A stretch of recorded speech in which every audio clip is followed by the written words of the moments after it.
My name is Ashley, and this is Let's Talk Dispatch. I do. You're gonna do it. Do it really well. And I believe the world needs more dispatchers. Around in the mud, blood, and beer. Years that I'm not working 4th of July. 4th of July. Say community policing, right? What about community dispatching? So on this show, with the help of my guests, we will educate, empower, and support the heroes behind the headset. Hello, everybody, and welcome to another episode of Let's Talk Dispatch with me, Ashley, the Raspy Dispatcher. This is a very special episode, and it's going to be a little different than what we normally do here on Let's Talk Dispatch, but I am officially putting out for the world my first installment of Voices from the Comm Center. So over the past year, I have been visiting some centers, talking to dispatchers, gathering their stories, and I put together this 30-minute segment highlighting what we do as 911 dispatchers in these specific centers. We went to Lincoln, Nebraska, we went to Aurora, Colorado, San Jose Police Department, and the Pleasanton Police Department, both those last two in California. And I put this presentation together specifically for my keynote in Kansas. So obviously, if you weren't in Kansas, this video was part of my presentation. It does not include all the dispatchers that I've gotten to speak to thus far this year. It is, again, part one of this installment, just to condense it and to make it able to really sit in with the folks who are tuning into it. We cut it at about 30 minutes, and we'll be putting out a part two soon. So definitely check it out here on the audio version of the podcast, or you can go to our YouTube channel, the Raspy Dispatcher, to see the video that accompanies the audio for this segment. It is really something near and dear to my heart that we got to do this year, and I hope you all enjoy it. The following video contains real 911 calls and footage from critical incidents. Some content may be graphic or distressing to viewers. Viewer discretion is advised. My name is Ashley Valenzuela, and I'm a 911 dispatcher. When people come across my videos, they tend to fall into two groups. The first, my fellow 911 dispatchers. Shout out to you guys. Hello. I'm so glad this video has found its way to you. The second group, folks who are not 911 dispatchers. Now, within that group, there's a ton of subcategories. You could be an aspiring 911 dispatcher, someone who is interested in getting into this line of work. Maybe you're a part of a first responder family, whether your partner is a first responder, your parents, your grandparents, and because of that, you have just been ingrained in learning about first responders. Or maybe you're into true crime and want to learn more about the folks who answer the 911 calls from the victims, the suspects during the critical incidents. Hey, I love a good true crime podcast. But in general, you are just curious about the world of emergency services. But the most important people who need to see this video are those who haven't thought much about it at all. The everyday citizen who dials 911 when they least expect it. This video is for you. Because here's the thing about being a 911 dispatcher. We're often heard, but rarely seen. And once that unit arrives on scene, the phone is disconnected. And sometimes we're barely even a memory in the back of someone's mind from the worst day of their lives. We're the ones that help you perform CPR on your loved ones to give them a fighting chance. We're the ones that help deliver babies on the side of the road before any unit arrives on scene. We gather the description of the person who harmed you to ensure that our units who we're sending to help can find them. Every major event you can think of, 911 dispatchers were heavily involved. Events like September 11th. Yeah, hi. I'm on the 106th floor of the World Trade Center. We just had an explosion on the 105th floor. The Pulse nightclub shooting. Yes, my son was shot in the club in the Pulse in Orlando, and he's still in the bathroom when he's bleeding. He got shot. The list goes on and on. Before the units arrive, before the news media outlets catch wind of the incident, 911 dispatchers are there supporting the people calling for help. And after 6 years of doing this job, answering 911, I've learned two very important things. First and foremost, the world needs more dispatchers. This is our slogan here at the Raspy Dispatcher. We put it on shirts, we put it on stickers, we shout it to the rooftops because it is simply a fact. Communications across the United States are reporting up to 70% vacancy rates. And that means when those communities call 911, the wait time for someone to answer is increasing. And the dispatchers who are working in those centers are going call to call to call to call. They're being mandated to work overtime. They're spending more time away from their loved ones, and they're getting burnt out because the simple fact is that no matter what our staffing looks like, 911 will continue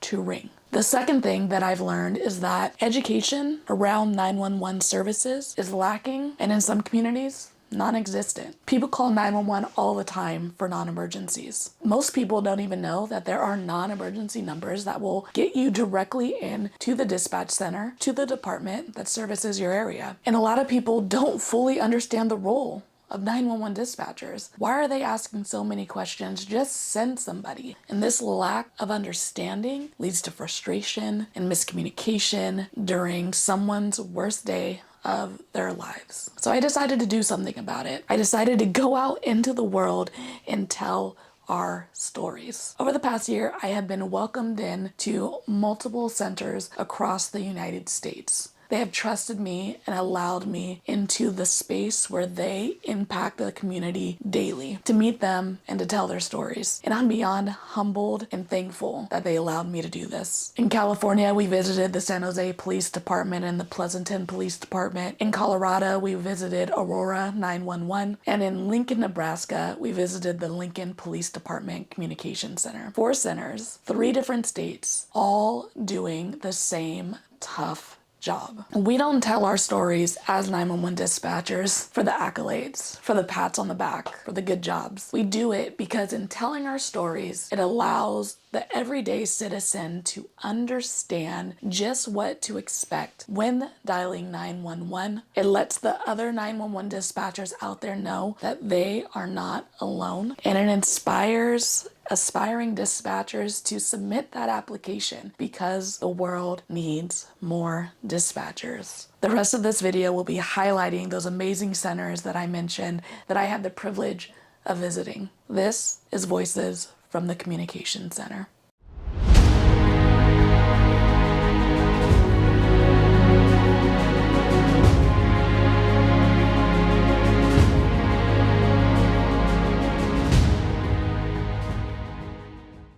Our lives often revolve around routine. We wake up to the sound of an alarm, step out into the world, sit in meetings, answer phone calls, meet new people. We go to work, go to school, send emails, scroll through social media. It's all familiar. And we move through the day without much thought. Until we don't. Until something happens that stops us in our tracks, that changes everything. Suddenly, we need help, and we reach out. And in those moments, 911 dispatchers are the ones who answer the call. Yeah, they want to just start CPR. Yep, I want you to start CPR. If he's gasping, he's not getting good air. So we need to start pumping his chest. He's not breathing. Okay, He's not breathing. Get him on his back, and somebody kneel next to him. They are. They're right now. Okay. Shane, this is Mike. Shane, this is Mike. I am on scene. I'm starting CPR. Okay. My name is Mike Binder. I've been a public safety dispatcher almost 9 years now. Back at the end of September of 2023, I was on my way home from work, and I happened to notice something that caught my eye as I was getting off the interstate. Stopped out, and there was a couple motorcycles laying down in the roadway, and I went up and started doing some assessments, still thinking I'm a firefighter. Turned out that it was a pretty severe wreck, so I just started triaging people, and turns out one of them needed CPR, so I helped bystanders to help me roll him over. and we started CPR on him. Nope, that's okay. You guys just sit tight. As long as nobody's injured, we'll send an officer out there. Just make sure your hazard lights are turned on, okay? Okay, we'll get an officer to help you. You're welcome. All right, bye-bye. Oh, she couldn't hear me or what, but it was really windy. Shasta Starkey, and I have been here almost 11 years. Actually, it was a former coworker who worked for the department in another area but part-time in dispatch, and she would tell me all the time at the hardware store that I worked at prior, you should be a dispatcher. And I would think, I can't do that, you know, I didn't even really know what it was. And then in the back of my mind, I would think, I could do that. And so I kind of did a little bit of research and applied, and here we are. I would say as a department, as a whole, we take really good care of each other. I don't know, you're kind of in it together, you know what I mean? And I just don't know it would be the same feel anywhere else. We might not have all of the answers right away, but our job is to send the help. And people call us for any question, even if it's not police related, right? Like they think the police are gonna help us. And in the end, I think truly, while we might spend time on the phone answering questions that wouldn't necessarily be law enforcement related, that's what we are. We're here to help regardless. My name is Brian Kelly. I've been working at the center for coming on 21 years now. I started in March of 2003. When I worked for McDonald's since I was 16, and I worked my way up through the ranks there. Right after 9/11 happened, I decided I didn't want to do that anymore. I was not happy with just coming home smelling like grease. Wanted to do something different. I originally applied for the police department. My coworker at McDonald's, Brenda, had left McDonald's to work for 911. It was something that she always wanted to do. She said, you should apply here. I was like, oh, why not? So I did. And I have never regretted it. It's not just about us anymore. It's really about the family that you surround yourself with, not just in here, but outside. Who is that support system that you have when you come home? Who is that person that's looking out for you? How are you looking out for them? How are you guys communicating with each other? But you got to be able to reset yourself. Your family's there, your kids, whatever support system you have, your dogs, your cats, your boyfriend, your girlfriend, whoever's there for you, that's where you reconnect afterwards and you find maybe in those 3 days, 2 days you have off, you find your why again and you come back on your Monday. Well, my name is Jamie Evans. I've been here for about 1.5 years. I went to school for criminal justice, so I knew I wanted to work in law enforcement in some aspect. But I didn't really want to be out in the front line of it, so I applied for this, and I'm here, and I love it, and don't know where else I want to be. Nowhere. You mentioned something about you have 43 echoes, and I'm not familiar with what that is. Can you just tell me a little bit about that experience and what that looks like? If it's a medical, our first question is, are they awake and are they breathing? If the answer to that is no, they're not awake, and no, they're not breathing, or they're breathing funny, then we immediately put up an echo and we start giving CPR instructions over the phone. The first time it was so crazy, and I feel like when I was counting out when to push, I was screaming. I was so loud, I feel like. One thing that I've changed over the last 1.5 years is the way that I get people to start. I don't give them an option. I say, this is what we're going to do, and I'm going to tell you how to do it, so that they don't have time to be scared and say they don't know how to do it, because I'm going to tell them.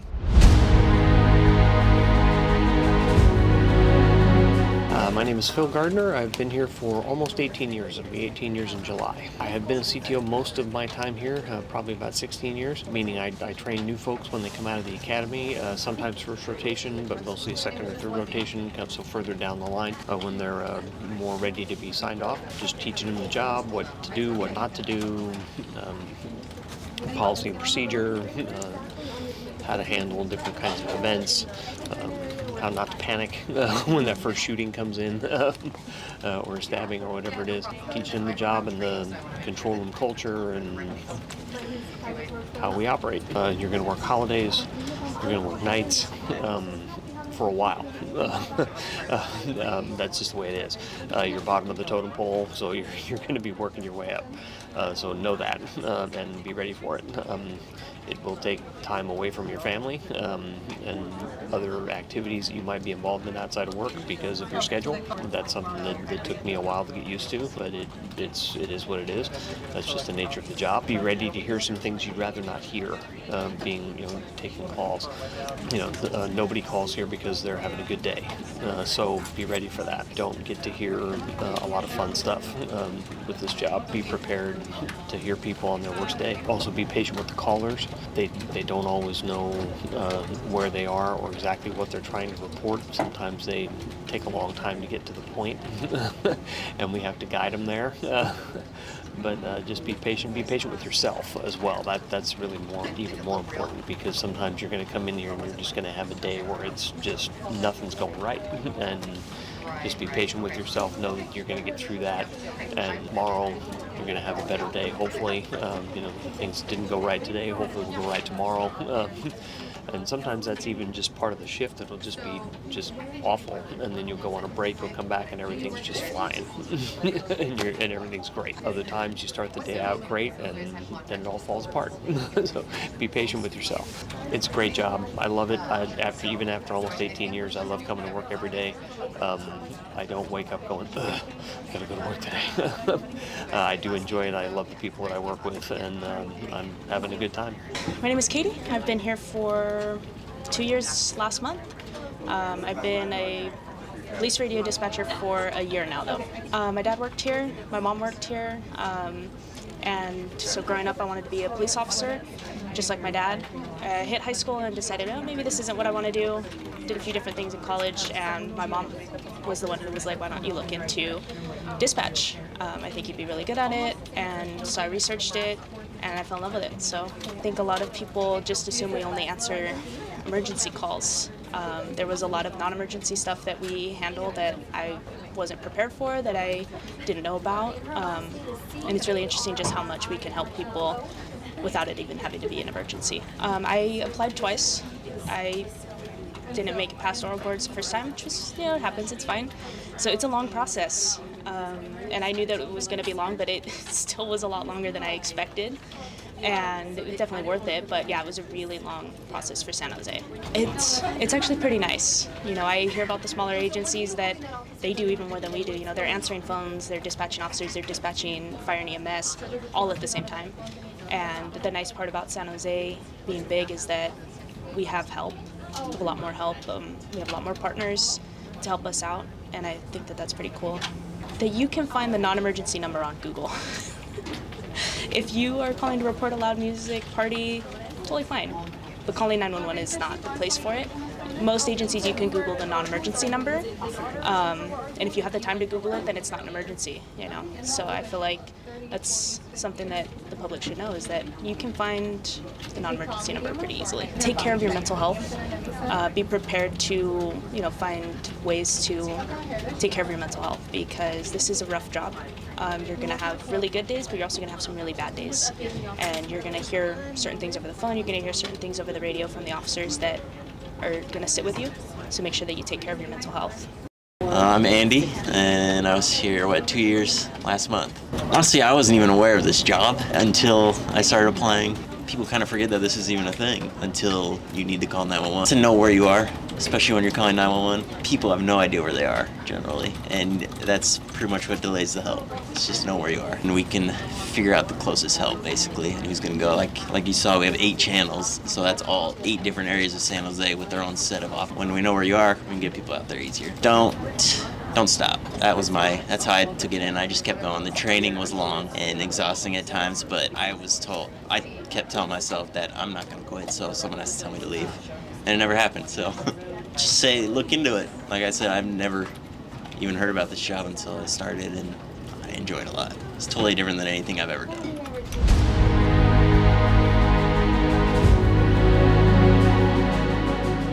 My name is Sherry Klein, and I've been with the department almost 23 years. I'll hit my 23 years in November. I love what I do. Everybody says, you're just saying that. I really love what I do, and I choose to be happy. I come in here, I'm going to be happy today. I might have a headache or I might not feel well, but I'm like, nope, I'm going to be happy. I choose to be happy here every day and find something to be happy about. Those first 5 years kind of feel like that struggle, like, oh my gosh, I'm never going to be able to retire. I'm going to be here forever. And then all of a sudden you're just like, holy crows. You're looking for that senior person in the department to ask a question, and you're sitting there, you're like, I am the senior person. And, I remember our first CAD, we didn't have computerized maps. We had the big paper maps on the walls. You had to know all the street rotation, the 100 blocks, all that kind of stuff. And now you can just type in a few letters and the computers know. It's much easier to find things on the map. What I'm finding, though, is our younger people coming in that have never had to know all that stuff, when the CAD does happen to go down, they panic. So they're like, what do? We don't have a computer. I'm like, just pull out a piece of paper. I'll show you. Like, we've got this. We've done this a million times. We'll get it done. It's funny. We did have the system go down, maybe a year and a half ago. And we pulled out our backup phones. And I was handing them out to the new call takers. And they're like, what is this? And they looked at it, and I was like, oh, that's a flip phone. You're young enough. You've never used a flip phone. Oh, my goodness. And so I just, had to open it. And they're like, oh, this is a phone? It kind of looked like a little beetle or a ladybug. I'm like, no, it's, and showing them this is how you have to use it. But I remember that was one of those moments that I really felt my age.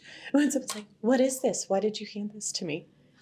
But we have management that's doing everything they can to put the people first, because if the people are happy, they're going to be happy doing their job, and they're going to do a better job.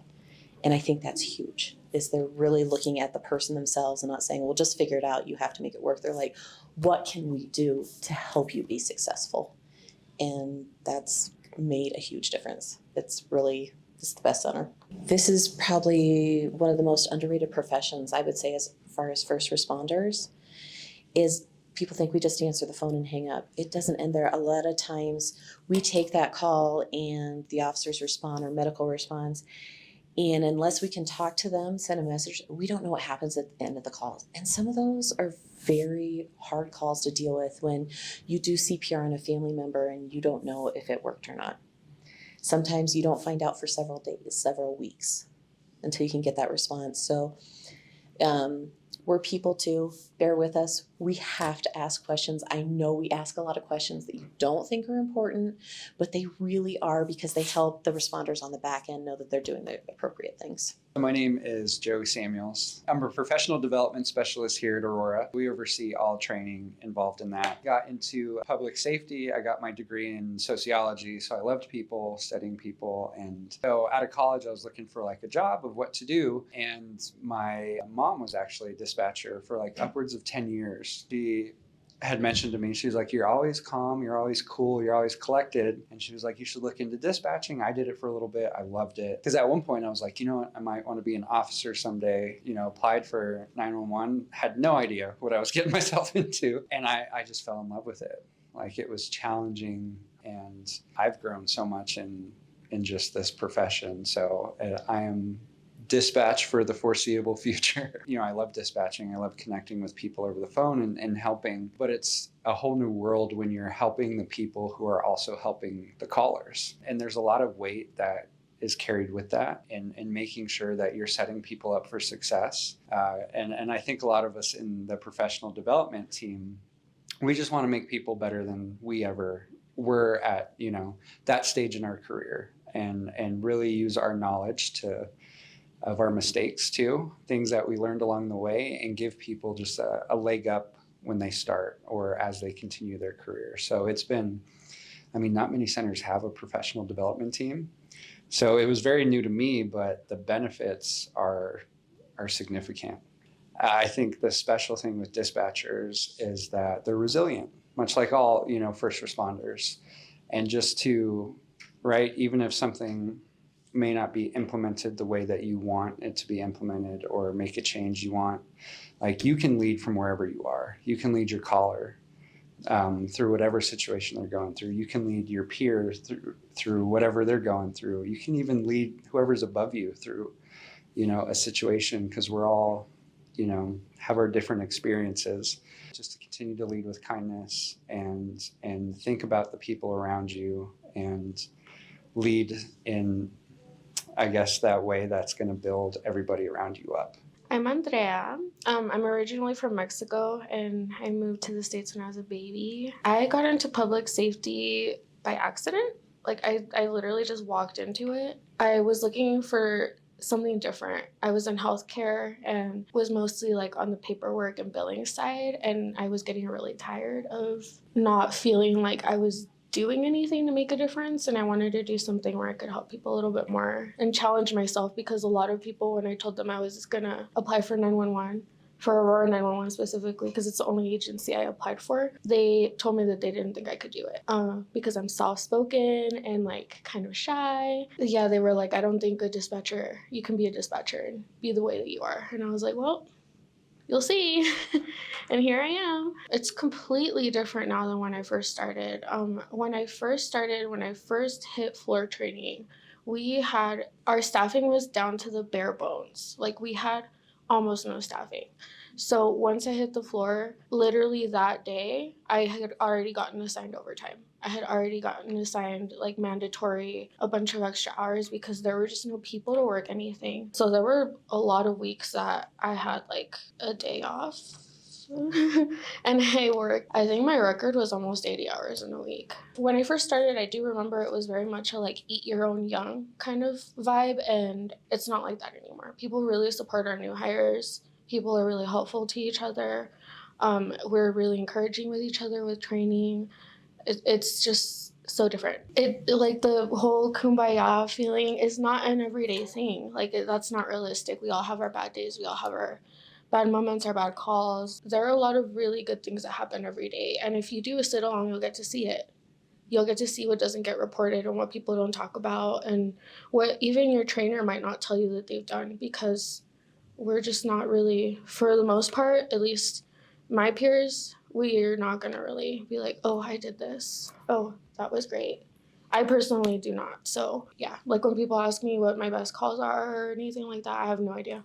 I don't remember. Sometimes I write them down now, but I'm just like, I'm here every single day to do the best that I can. That's what I'm doing.